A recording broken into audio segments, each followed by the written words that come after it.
Hi friends, నేను మీ psychology రాము sir.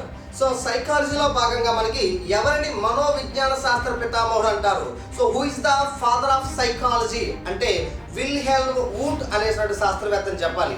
ఈ Wilhelm Wundt ఏ దేశానికి చెందినవాడు అంటే అమెరికా దేశానికి చెందినవాడు.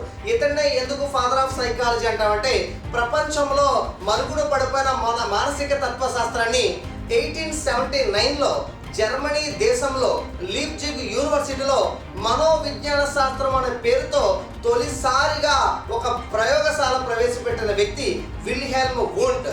ఇతను ఎప్పుడైతే మనోవిజ్ఞాన శాస్త్రం పేరుతో ప్రయోగశాల ప్రవేశపెట్టాడో ప్రపంచం అంతటా కూడా మనోవిజ్ఞాన శాస్త్రం అందరికీ పరిచయం అయింది.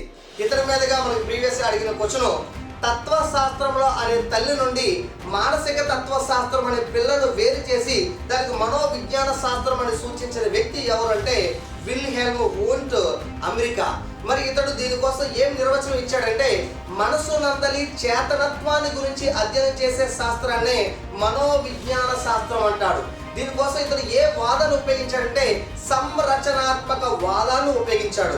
ఇతని కోసం ఏ పద్ధతి ప్రవేశపెట్టాడంటే అంత పరిశీలన పద్ధతులను ప్రవేశపెట్టాడు. మరి విల్హెల్మ్ వూంట్ రచించిన గ్రంథాలు introduction of psychology, A history of experimental psychology అనేటువంటి బుక్స్ ఈయన రాయడం జరిగింది. ఇతడు మనసులో చేతనత్వమును గురించి అధ్యయనం చేయడం జరిగింది. మనసులో ఎటువంటి ఒత్తిడి లేకుండా చెప్పగలిగే విషయాలన్నీ కూడా చేతనత్వంలో ఉంటాయి.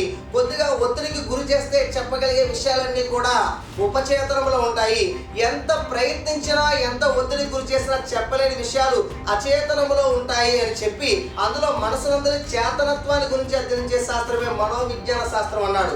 సంరచనాత్మక వాదం ఏం చెప్తుందంటే మన మనసులో 3 రకాల భావాలు ఉంటాయని, ఒకటి ప్రతిమలు మన మనసులో ఉంటాయి, సంవేదనలు మన మనసులో ఉంటాయి, అనుభూతులు కూడా మన మనసులో ఉంటాయని ఇతడు సంరచనాత్మక వాదంతో చెప్పాడు. వ్యక్తి తనను తాను పరిశీలించుకునే పద్ధతే అంత పరిశీలన పద్ధతి.